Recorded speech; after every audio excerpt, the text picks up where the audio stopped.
உடன் பிறந்தவராக இருந்தும் அதற்காக நாட்டையே தியாகம் செய்த பீஷ்மரின் பேரனாகிய நீயே இப்படி பேசுவது? கிருஷ்ணா, உங்களுடைய உபதேசம் எங்களுக்கு தேவையில்லை. வீரர்களுக்குத்தான் நாடாளும் தகுதி உண்டு. அதனால்தான் நாங்கள் ஆட்சியில் அமர்ந்திருக்கிறோம். கிருஷ்ணா, குருகுல வம்சத்தில் முறைப்படி பிறந்தவன் நான். இந்த அஸ்தினாபுரியை ஆளும் தகுதி பெற்றவன். அதனால் தான் இந்த குரு நாட்டுக்கு தலைவனாக நான் இருக்கிறேன். தர்மபுத்திரனை இந்த தரணிக்கு தலைவனாக்க துடிக்கிறாயே, யார் இந்த தர்மபுத்திரன்? எந்த குலத்திலே தோன்றினான்? அதகிரி யானை பலம் கொண்டவன் என்று ஆழ்தட்டி பேசுகிறாயே, அந்த பீமனின் பரப்பு என்ன? விஜயன் என்றும் சகாதேவன் என்றும் சென்று வரும் வாளுக்கு நகலன் என்றும் அருகிலேயே பேசுகிறாயே, அவர்களின் குலம் தான் என்ன, கோத்திரம் தான் என்ன? அதர்மத்தை அழைத்து தர்மத்தை நிலைநாட்டும் யமனுக்கு பிறந்தவன் தர்மன் என்று பெருமையாக பேசுகிறீரே, அந்த யமனிடத்தில் அல்லவா நாடு கேட்க? மதகிரி வீமனுக்கு வாயு தேவனிடமும் பார்த்திபனுக்கு தேவேந்திரனிடமும் நகலன் சகாதேவர்களுக்கு அஸ்னி தேவர்களிடமும் சென்று பாதம் புரிந்து நாடு கேட்காமல் எங்களது அரவ கொடியோன் எனது ஆறுயிர் நண்பன் அஸ்தினாபுரிக்கே தலைவன் துரியோதனிடம் நாடு கேட்க தூது வந்திருக்கிறீரே, உமக்கு எவ்வளவு அறியாமை இருக்க வேண்டும்? கர்ணா, நிறுத்த உன் விஷம பேச்சை. அறிந்தவை அறியாதவை பிறப்பு இறப்பு இவை அனைத்தும் உணர்ந்த பரந்தாமனிடமா பேசுகிறாய்? பிரபுவே, குறைகுடம் தழும்புகிறது, பொறுத்துக் கொள்ளுங்கள். குலத்திற்கு ஒருவராக பிறந்து நம் குருவம்சத்திற்கே களங்கமாக வாழும் இந்த பஞ்சவர்களுக்கு நாடு கொடுக்க சொல்கிறீர்கள்.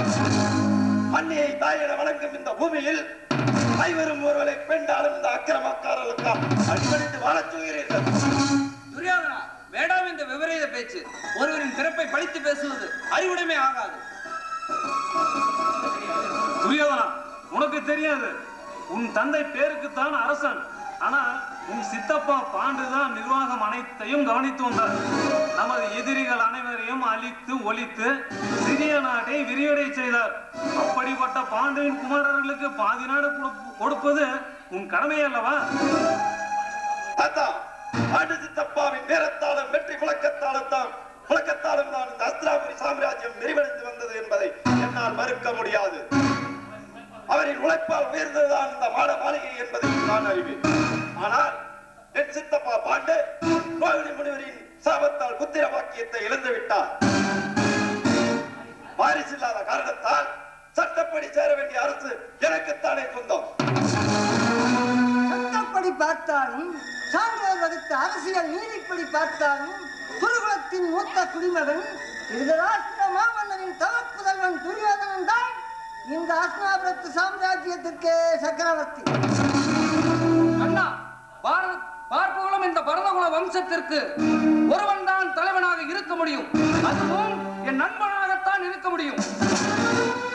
துரியோதனா, இனி நான் எதை கூறினாலும் ஏற்றுக்கொள்ள மாட்டாய். இருந்தாலும் இறுதியாக ஒன்று சொல்கிறேன். என் கருத்தை ஏற்றுக்கொண்டு சமாதானத்திற்கு உடன்படு. இல்லாவிட்டால் போர்தான் உன் முடிவு என்றால், சமரிலே பாண்டவர்களை சந்திக்க தயார் என்றால், வெற்றி தோல்விகளை நிர்ணயிக்க யுத்தத்திற்கு கை போட்டுக் கொடு. யாரை பார்த்து இந்த வார்த்தை கூறினார்? பெண் பிறப்புரிமையை காப்பாற்ற, எங்கள் குலப்பெருமையை நிலைநாட்ட இந்த பாண்டவர் என்ன அகில உலகமே அழிதிருந்து வந்தாலும் சமரிலே சந்திக்க தயார். பாதி நாடு கேட்கும் பாண்டவர்களையும் அவர்களுக்கு துணையாக வரும் முன்னையும் குருச்சேத்திரத்திலே சந்திக்க தயார். இது சாத்தியம். இனி என் கடமை முடிந்து விட்டது. இனி துரியன் முடிவை விதியின் கையில் ஒப்படைத்து விட்டேன். நான் வருகிறேன்.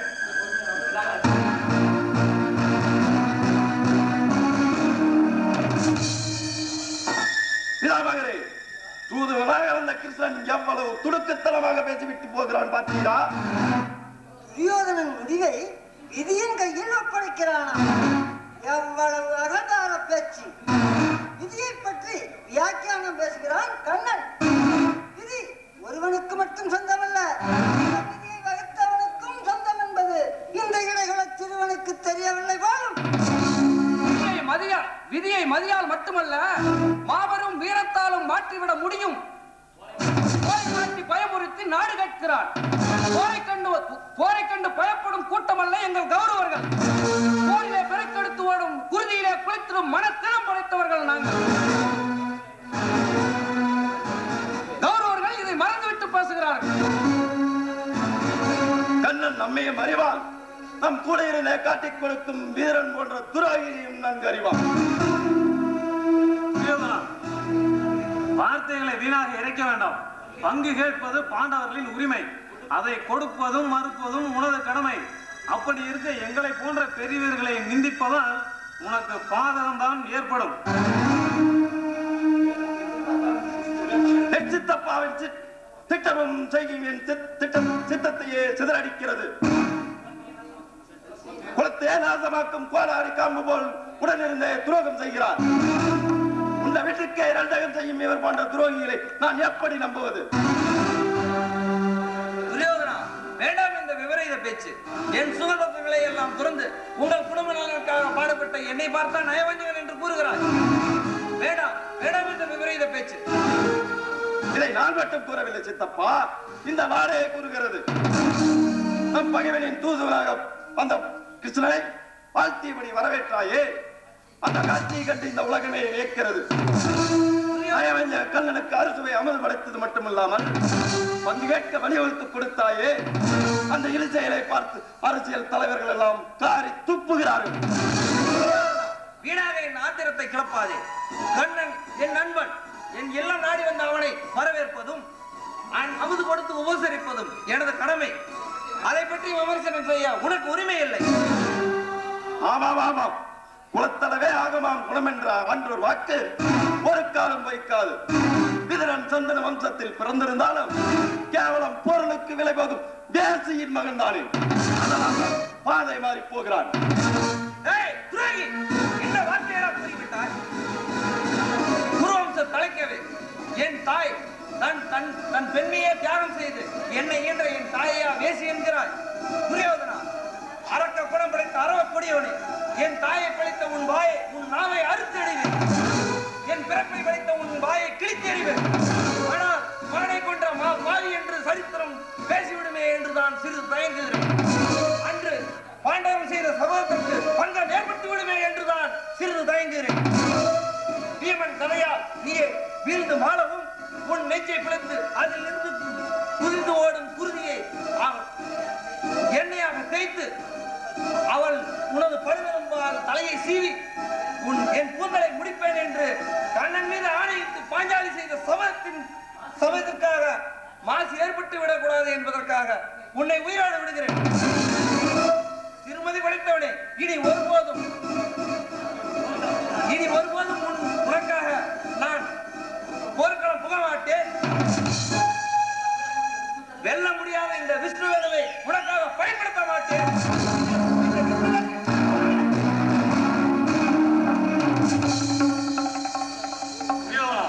சிந்திக்காமல் நிந்தனை கூறி வில்லாளன் விதிரனை விரட்டி விட்டாயே. மாபெரும் வில்லாற்றல் பொருந்திய இந்த வீரனை இழந்த பின்பு நாம் எவ்வாறு பாரத போரில் ஜெயிப்பது? இதனால் பாண்டவர்களுக்கு பழிவைத்து விட்டாயே நாடாள. ஒருவன் மட்டும்தான் வீரன் என்று கூறுகிறீரே. அகிலமே எதிர்த்தாலும் அஞ்சாத போர் புரியும் இந்த அங்கக்கோன் கர்ணன் இருக்கையே, அனைவருக்கும் மேலாக விளங்கும் அஸ்வத்தாமனும் அவன் தந்தை துரோணரும் இருக்கையில், சாவுக்கு அஞ்சாத தாத்தா நீங்கள் இருக்கையில், 98 தம்பிமாருடன் தம்பி துச்சாதன் உடன் இருக்கையில், இந்த 14 லோகத்திலும் நம்மை வெல்ல எவரும் இல்லை.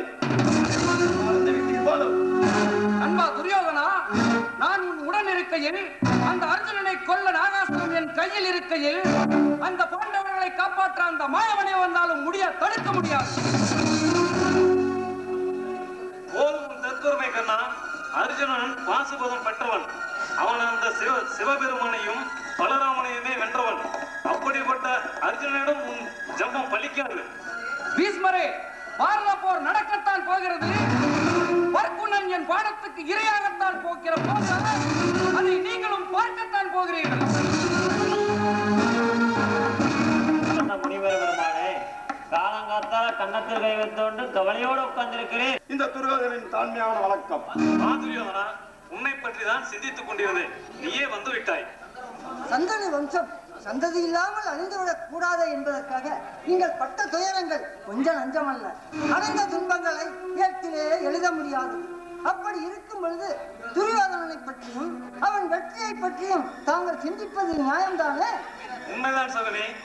பாண்டவர்கள் மீது எனக்கு மிகுந்த பற்றும் பாசமும் இருந்தாலும் நமது வம்சத்தின் குலவிளக்காக விளங்குபவன் துரியோதனன்.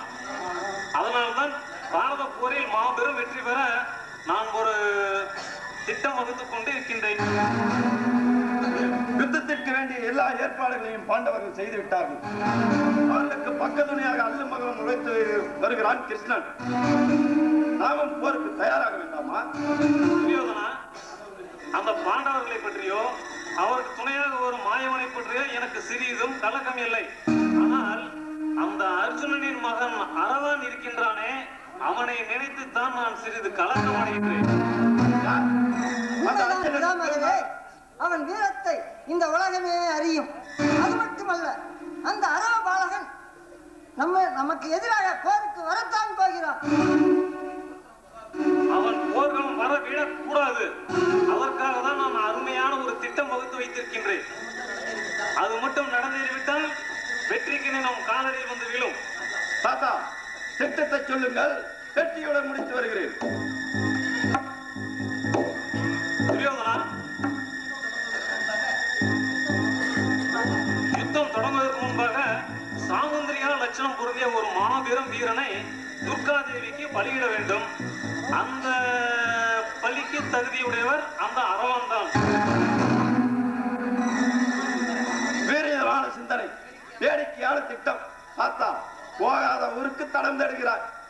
இல்லை துரியோதனா, அரவானை பற்றி எனக்கு மிகவும் நன்றாக தெரியும். அவன் வாக்கு கொடுத்து விட்டால் தவற மாட்டான். எனவே நயமாக அவனிடம் பேசி அவனை பலியிடுவதற்கு நீ அவனை சம்மதிக்க வைத்து விடு. அரவானிடம் நான் போகலாம். தாத்தா, அவன் கடல் கோபக்காரனாயிற்று. என்னை கண்டால் எரிந்து விழுவானே. பீஷ்மரே, சிங்கத்தை அதன் துறையிலேயே சந்திக்க சொல்கிறீர்கள். நான் இந்த விபரீத செயல். அரவான் வீரத்திலும் அறிவிலும் சிறந்தவன். எப்படி வரவேற்பது என்பதும் அவனுக்கு தெரியும். அதனால்தான் சொல்கிறேன், போகும் பொழுது உனது தம்பி சகாதனிடம் சென்று களவழிக்கு நாளும் குறித்து விட்டு சென்று விடுங்கள். தாத்தா, தங்களை நாடப்படியே அரவானை நான் சந்தித்து வருகிறேன். புறப்படுகிறேன். மகனே